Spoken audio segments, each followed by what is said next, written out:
Trust in Us. Let's play the theme music. Trust in us. And David Scales and Jack Smith will give us advice that we can trust. Of course, always brought to us by Sunbum, but no need to mention that because they already gave us a PSA and they said, hey, you don't even have to mention our name. Just Thanks, help Sunbum. move the needle on skin cancer. That's all we care about. So our first, or our one and only Trust in Us inquiry comes from a listener. Hey guys, I have maybe an unpopular opinion, but does surfing need the WSL? Like surfing in general or the everyday surfer? I mean, is it really needed in our sport?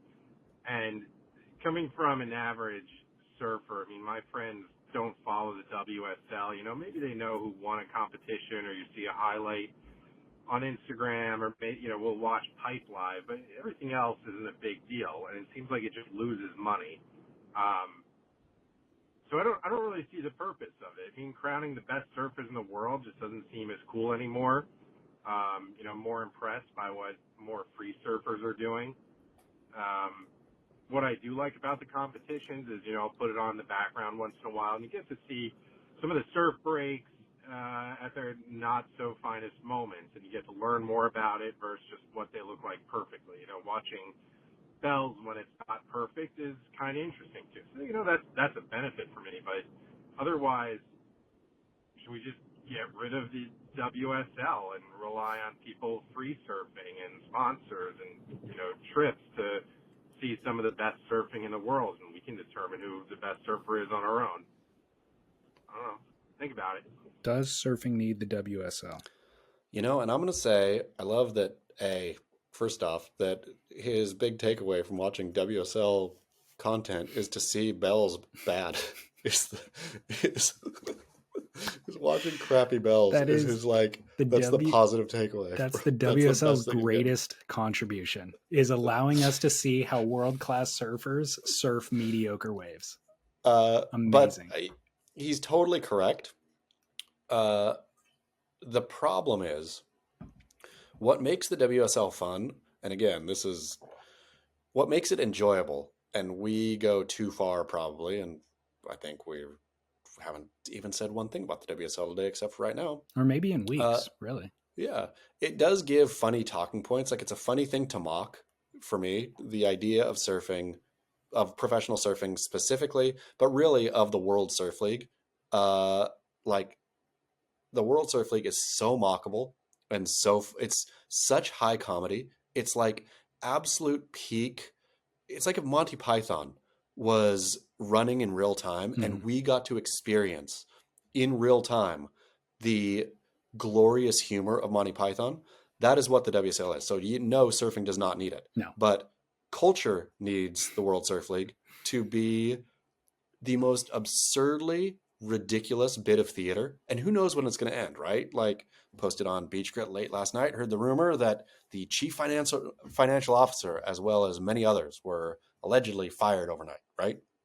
Even in the season of unprecedented World Surf League growth that CEO Eric Logan just, took all the pleasure in announcing at the start of the year, like, we've never seen growth like this, right? Et cetera, right? But everybody gone again. Seems like a disaster. It is so patently absurd. I don't know where you could find characters like Eric Logan or Jesse Miley Dyer or the like, that's the music that's playing all the time. What's the old timey music where people are chasing each other around? I forget. Goofy. Yeah, the Benny. It's like the Benny Hill. Yeah, Benny Hill. Yeah. That is the soundtrack of the WSL. It is. I encourage everyone to enjoy it while it's here, because it's going to be gone, and we will look back on this moment as a golden era of professional sports comedy. That there was a league that was so inept, so goofy. It was allowed to exist because a billionaire's wife was into it, but it was so patently absurd as to defy daily belief. Yeah. And it's going to go away. So enjoy it now, everyone. You nailed it. I mean, that sums it up, really. I agree with you. surfing absolutely does not need the WSL. The WSL's contributions to quote surfing at this point are non-existent. And I mean, I not to surfing, it's nothing. no, and I've stated, let's say 3 years ago, started stating that they really need to take cues from the UFC, because when I was young and the UFC was really just starting before it was owned by who owns it now, there was all this concern about it being too pugilistic, too brutal. And so that when we couldn't have it on TV. So the movement was, let's introduce rules, and there can't be blood. There needs to be weight divisions. You can't hit people in the groin and all this to kind of tame it down. And instead, once the current owners got involved, they said, nope, we're going to lean into the bloodiness of it. Screw you. We'll make our own network. We'll create our own viewing platforms. The only thing that is essential about what we're doing is the brutality of it. And so we're not going to lean away from that. And so I was saying 3+ years ago, follow the WSL or follow the UFC's cues and lean into the man versus nature element, put them in great surf, harrowing situations. Anybody can relate to the inherent drama of that. Instead of taking that cue, what they did was build the equivalent to the WWE.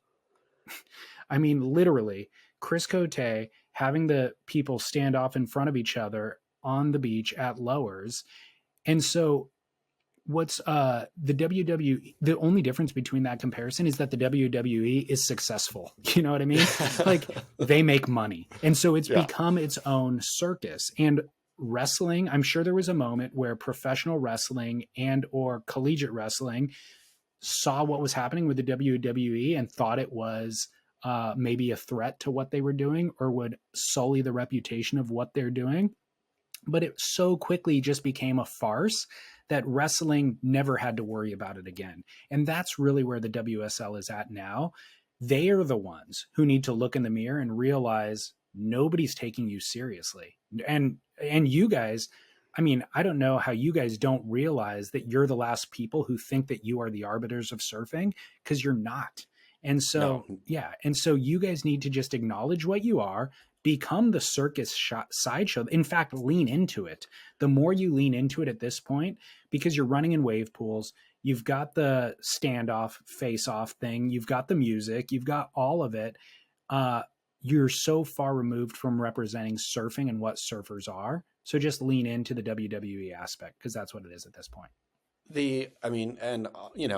Right on cue, Surf Ranch is what, this Friday? 2 days away? Yeah. Tomorrow? Or depending on when you're listening to this program, it might be running, which is, I mean, between what they're advertising for Surf Ranch is like, we don't even need to spend any more time on it, but it is such a goof show of like they're changing the format to have the people who lose in the day or whatever, who get second and third, I suppose, in their heat to go surf, quote, under the lights, right, end quote. Like that's some great, like that's what the viewer was asking for. I'd really like Surf Ranch if it could be at night. Right. I mean, then I'd be into it. Like this day stuff is like, I'm always squinting. It's like weird, but man, they can put big old lights there. That's what I want to see. Like it's mockably comical, but again, to everyone, enjoy it's going to go away at some point. At some point, Dirk Ziff's wife is going to get bored and or move on and or something, and or Dirk Ziff's going to say, enough, like, this, is weird. And it's going to go away, and we will say, wipe our tears, say that was funny. Yep, I agree. And we were here watching the train or the ship go down. Yep.